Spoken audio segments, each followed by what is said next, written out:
Guys, what's going on? I hope you guys are well. I hope you guys are staying safe. Hope everything's good wherever you are. Guys, I'm absolutely boiling. It's so hot today. I can't explain. Like, I'm literally just sweating. Like, I'm sweating badly. Just sitting here. But yeah, even sitting on my sofa, it's like flipping really, really hot. But yeah, I want to get straight into this video. Guys, I made a video the other day that some people were saying that, Canelo Alvarez needs to sack Reynoso. And De La Hoya's doubled down and said that Canelo Alvarez needs a new trainer in order for Canelo Alvarez to beat Dmitry Bivol because he's too flat-footed. And I debunked that theory, saying that there's no way that even if Canelo goes with another trainer, he's going to be more nimble of foot. That's just the way he is. That's the way he's structured. That's the way he is as a human, as a fighter. You're not going to be able to change that with a new trainer. No one's going to be able to make Canelo a slick, even though he is slick from the waist up. But, he is at times a little flat-footed. But that's just the way he is. And with somebody with his body structure, he's actually a lot faster than most people with that body structure. Generally, guys like that, with that kind of body structure, are very slow. But Canelo, someone pointed out Mike Tyson. Mike Tyson was an anomaly, really was. And remember, Mike Tyson was also fighting at heavyweight.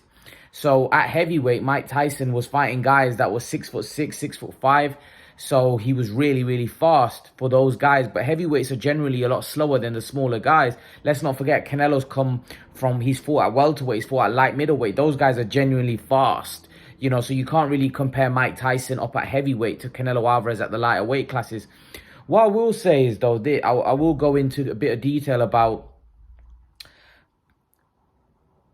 Eddie Reynoso. I don't know how good a trainer he is, and I don't know how good any of these trainers are that have exceptional fighters. How good was Virgil Hunter? How good was all these guys? Even though I think Virgil Hunter was an exceptional trainer, I think he's a teacher. I think Virgil Hunter was a very, very good trainer.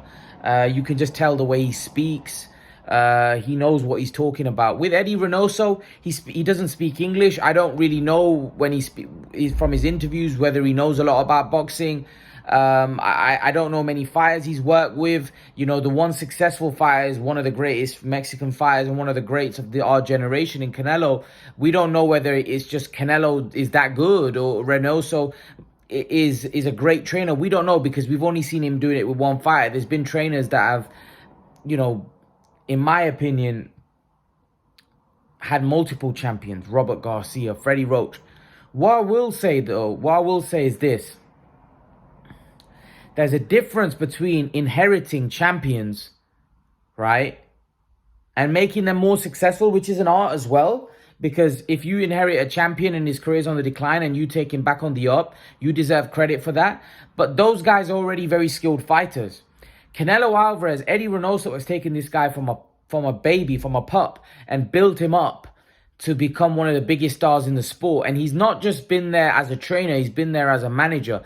In order to get rid of him, for me, would be crazy, because their relationship is one of the most successful trainer-fighter relationships in the sport in the last 10, 15 years. It's up there with Pacquiao and Roach. So to really get rid of someone like that, I think after one fight, would be absolutely absurd when you think about the amount of success they've had. I thought Golovkin getting rid of Sanchez was borderline low. But, Golovkin did it because of financial reasons. Abel wasn't really agreeing to his terms. So Golovkin got rid of Sanchez. This would be on a decision where he doesn't think Reynoso is fit to do the job anymore and he needs someone else to freshen things up. A new trainer can definitely get you more motivated. You can go into a new surrounding. But the fact of the matter is, these guys have been very successful. For me to change it would be absurd from Canelo. And a lack of loyalty as well. Look, loyalty is very important. I'm always someone that says there shouldn't be no loyalty. If a trainer isn't doing the job for you, irrespective of how long you've been with him, you should get rid of him. In this case, I think loyalty is an exception, but it's not just loyalty. I think Canelo changing trainer isn't going to affect anything. I don't think Canelo going with another trainer is going to impact him beating Bivol. I don't. I think they need to come up with a game plan with Eddie and Canelo come up with a game plan in order to beat Bivol. I don't think Canelo going with anybody else is going to make any difference in the fight. I'll just be brutally honest with you. I don't think it's going to make any difference. And anybody else that says otherwise has probably got an agenda. Oscar De La Hoya making those comments, he's probably got some kind of agenda. Maybe him and Eddie, maybe Eddie was the reason why Canelo and him had a fallout. So maybe Oscar De La Hoya now is trying to get his own back. We just don't know. Because let's not forget, Eddie is not just a trainer for Canelo Alvarez. He's a very, very close friend, right? And he knows Canelo from a young kid, right? So, and he's his manager, and he's somebody that has they have business ventures together as well. So this isn't a guy that's a nobody or a guy that's just a trainer of Canelo and they have a professional relationship. No, they have a relationship outside of boxing, business, friendship. They do a lot of things together. They probably go on holiday together. Their relationship is a lot deeper than just boxing, right? So the point I'm trying to make is this, that firstly, they have a great chemistry. They have a great understanding. Canelo probably loves being around Reynoso because they're good friends. They have a great energy. So for me personally,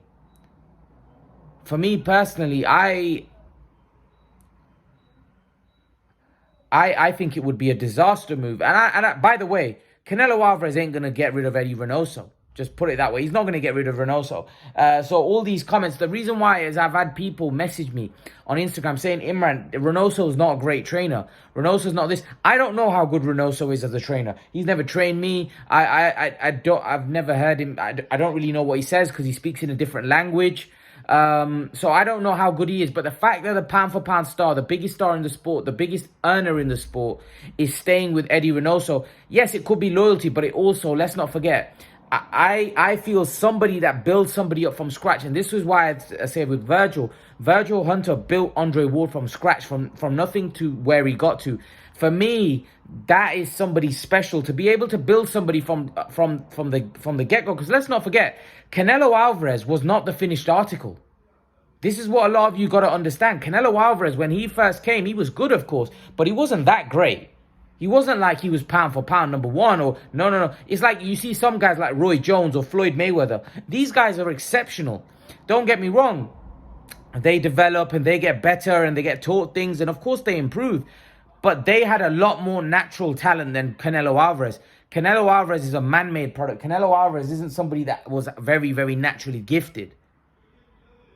Canelo Alvarez is somebody that's had to work very hard. He's a bit like Cristiano Ronaldo, a man-made product. He's not a Messi who was naturally gifted. I keep putting this out there. Canelo Alvarez has had to work exceptionally hard to get to where he's got to. Roy Jones, of course they have to work hard, but Roy Jones was very naturally gifted. Canelo Alvarez hasn't got that kind of natural talent that Roy Jones had, or even a Floyd Mayweather had. Those guys are very naturally gifted in every department: defense, footwork, hand speed, like Floyd wasn't very powerful, but at the lower weight classes he was. But they were just naturally gifted in every department. You know, they were very, very, very, very good. Canelo Alvarez, when he first came, he needed to be polished. He had that talent, he had raw talent, but he wasn't that great. He wasn't like you know. Nobody thought when they first saw Canelo would be where he is at today. Nobody thought Canelo would be pound for pound number one, especially after the Floyd fight. I don't think anybody would have thought, the way he got outclassed by Floyd and the way Floyd battered him. You know, it was an easy fight for Floyd. And to be honest, a guy that young to get beaten by a 36-year-old in Floyd Mayweather, the way Floyd beat him, you know, it was a humiliating defeat. But Canelo Alvarez worked his socks off from that defeat. And he came back and he improved his weaknesses. He still got weaknesses, but he's improved them. He's got better. Hence why, or maybe when he fought Floyd Mayweather, maybe someone like Billy Joe would have beaten Canelo Alvarez. But you see, he improved, he got better, he improved on his game, he stayed in the gym, he worked hard, showed a lot of dedication, you know. And for me, he's now a complete finished article where he's a really, really good fighter. Reynoso helped him get there. Reynoso was when Canelo was looking to improve. When Canelo was not the finished article, Reynoso was the trainer that was helping Canelo get to where he got to. You can't forget that. Just because if you think Reynoso had a poor fight or Reynoso was giving poor instructions in the corner, which I don't know what Reynoso was saying because I don't speak that language. From what I got told, someone said to me, Imran, oh, well, Reynoso was giving instruction. You need to go watch the fight back. Even if I watch the fight back, I don't know what he's saying because he doesn't speak English, does he? So I don't know what he's saying. But from the information that I got from some people that speak that language, they were saying that his advice was terrible, you know. And that's what I was going off. I remember someone that subscribed to my gym was saying there was a lack of communication in the corner. There was a lack of game plan. Reynoso wasn't really telling him the right things. And this is what I don't speak Spanish, or I don't speak the language they speak. So I don't know what he was saying.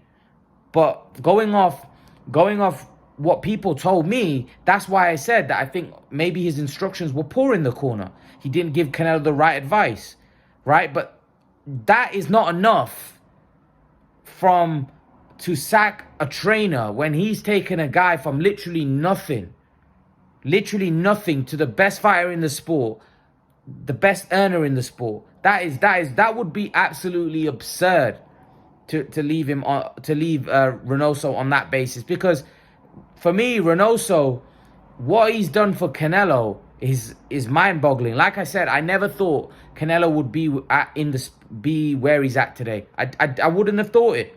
So Reynoso was the man that helped him get there. He was the trainer. Whether you think it was all Canelo, you know, did it all himself, that's irrelevant. Reynoso was there in his corner. He was there for all those fights, for the multiple fights, world title fights. He was there in training camp with Canelo, solely with Canelo, helping Canelo. And like I said, it's not just boxing, it's the things that Canelo trusts Reynoso with the managing side of things as well. So this is the things that a lot of people don't understand. You know, they just think, oh yeah, sack a trainer. They had one bad fight, sack a trainer. It's not that easy. These fighters have a very strong relationship as well. Like Pacquiao with Roach, Canelo with Reynoso. These are very, very strong bonds that are not easy just to break. You know, Canelo Alvarez and Eddie Reynoso, you know, this is going to be one of the best trainer-fighters matchups in the history when it's all said and done. You know, this is a guy that took Canelo from scratch. Let's not forget, from scratch. And yes, it might have been Reynoso's father that initially started, but irrespective, Reynoso was there. And then Reynoso his father stepped back a long time ago. I don't even see him that much anymore. Reynoso were the ones that's been taking the lead for a very long time, for probably 8, 9, 10 years. Even when Canelo was fighting Floyd, how long ago was that? It was almost a decade ago. Yeah? Reynoso was the main guy in the corner. So again, I think people they forget the success that someone's had, and they start to say, get rid of him. I think we need to be easy. That's just my take. I'd love to know your opinion. Guys, leave your comments, smash the like button, hit the subscribe, share the video, and I'll see you guys in the next video. Peace.